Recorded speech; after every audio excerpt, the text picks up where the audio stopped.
Bien, como siempre estamos en YouTube, Hermenéutica y Homilética, Marcos R. Andino, edición, en este caso, número 79, como dice nuestra pizarra.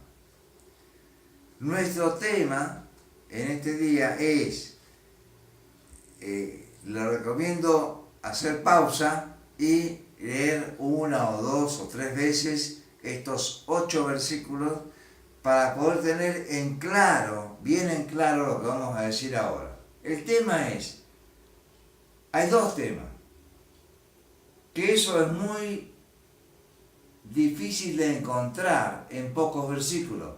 Por lo general, una lectura, recuerde que no estamos en un textual, que es un solo texto, sino en una lectura, encontrar dos temas.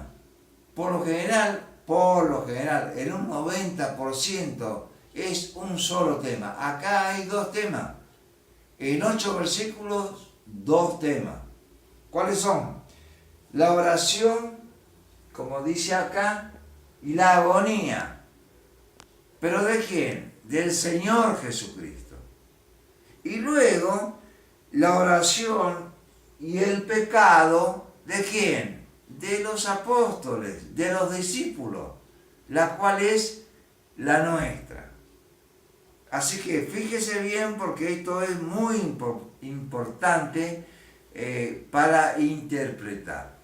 Por supuesto que el propósito de todo estos dos temas, ¿cuál es? Aprendamos a orar, o aprender a orar, que es lo que justamente menos practicamos. No sé si le pasa a usted, pero sí me pasa a mí.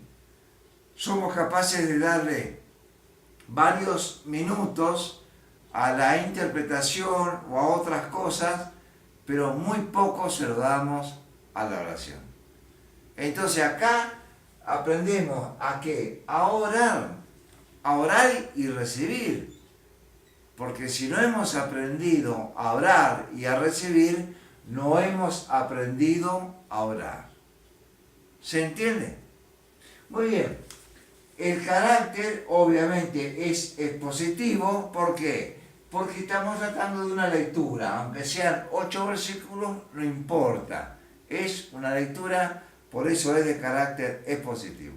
Vamos a la introducción de este tema. Y acá aparece una palabra media rara. Hemohidrosis. ¿Qué es la hemohidrosis? No le pasó solamente al Señor Jesucristo.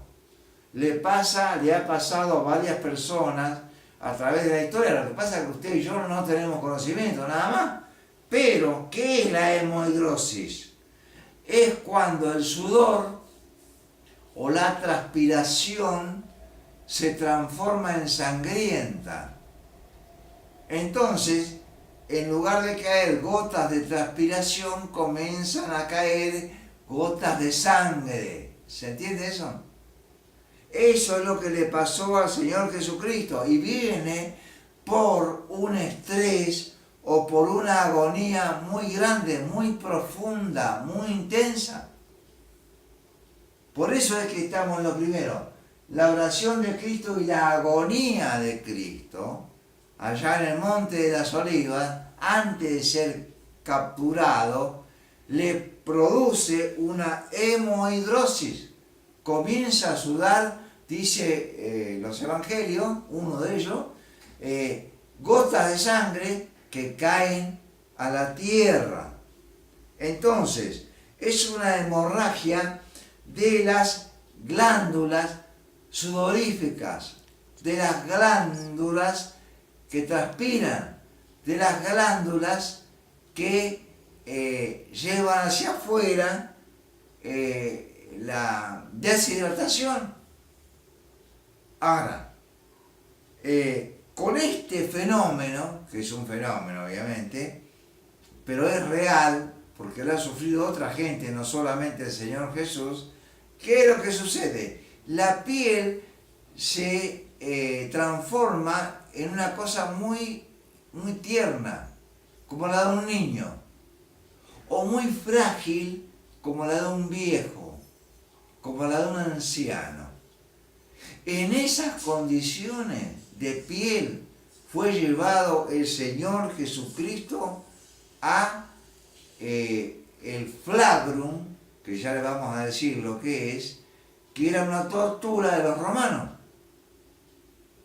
El flagrum era un palo de más o menos 40-50 centímetros, todo forrado de cuero, y de ahí salían las tiras, ¿no?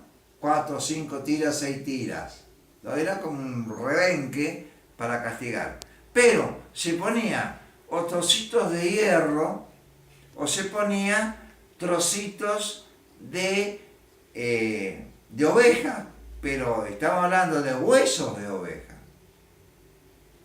A ver, piensa un poquito. ¿Qué flagrum usaron con el Señor Jesucristo? ¿Cuál? El de la oveja. Así que el Señor Jesucristo, que vino a dar la vida por las ovejas, por sus ovejas, fíjense desde dónde y desde cuándo ya estaba sufriendo este castigo. Desde el primer momento ya estaba dando su sangre por las ovejas, porque las mismas ovejas se lo estaban sacando. Usted y yo somos las ovejas que le sacamos la sangre al Señor Jesucristo, no los romanos. Y cada vez que hacían así, arrancaban.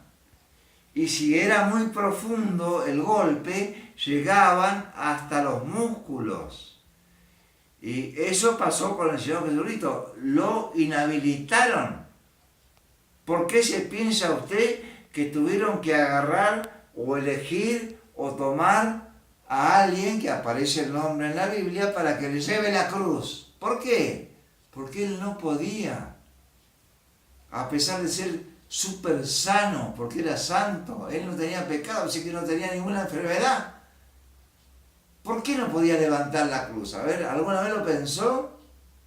Por esto, porque el flagrum le sacó toda la vitalidad y porque la hemorragia esta que se llama hemodrosis le sacó toda la vitalidad.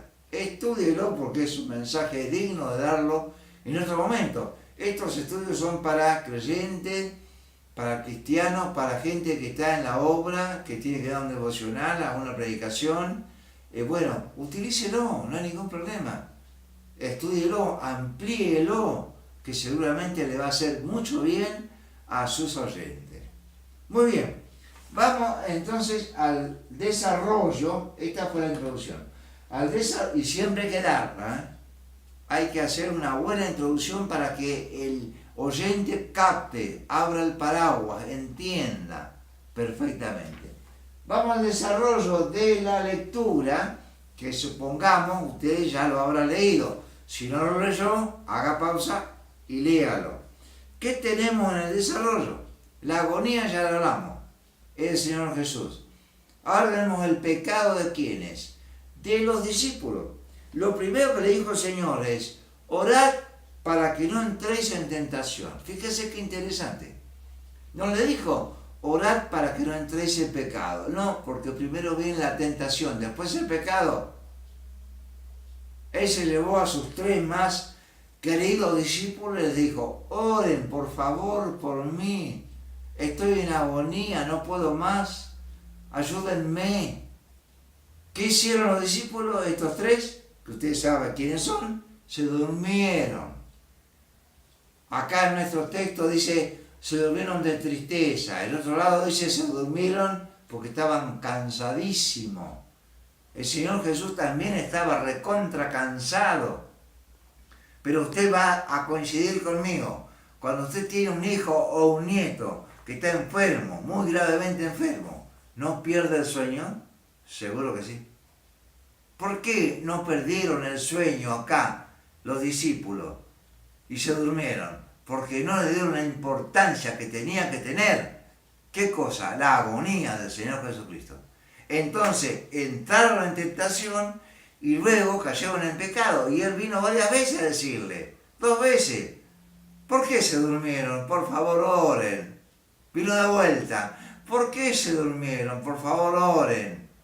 Y a la tercera vez dijo, bueno, sigan durmiendo, por favor, ya me vienen a buscar para entregarme. La oración, entonces, es fuente de todo poder. Lo que pasa es que nosotros no oramos y no conocemos esa experiencia. No oraron los discípulos y pecaron. ¿Qué le parece? Aprendamos entonces a orar. Conclusión. No puede faltar una conclusión, jamás, nunca. ¿No habéis podido, les dijo el Señor Jesús, velar conmigo aunque sea 1 hora? Esta es la conclusión. El mínimo de los mínimos que puso el Señor Jesucristo, porque jamás en la vida habló del tiempo que habría que orar, es 1 hora. 1 hora por semana, 1 hora por mes, no, 1 hora por día. Usted ora 1 hora por día, no puede, yo sé, tiene 5.000 problemas, yo también. Ahí es cuando pecamos, cuando entramos en tentación, no nos damos cuenta. Y después de la tentación, ¿qué hacemos? Caemos en el pecado, en cualquier pecado, en el que sea. No en este, en otro, en lo que sea. Usted lo conoce bien, pues bien, la conclusión dice que yo tengo que orar. El mínimo, aunque sea en esta conclusión del Señor Jesucristo, es 1 hora. ¿Cuánto oramos por día? Usted sabe, yo lo sé. Trate de orar más. El Señor le bendiga y, como siempre, comparta esto con familiares y amigos, en este caso ahora con creyentes o aquellos que estén en la obra, trabajando en la obra, para que puedan utilizar estos bosquejos, estas ideas, para poder armar un mucho mejor mensaje del que les estoy dando, para que puedan ser de bendición para sus oidores, para aquellos que lo están escuchando. Que el Señor les bendiga. Nos vemos la próxima semana.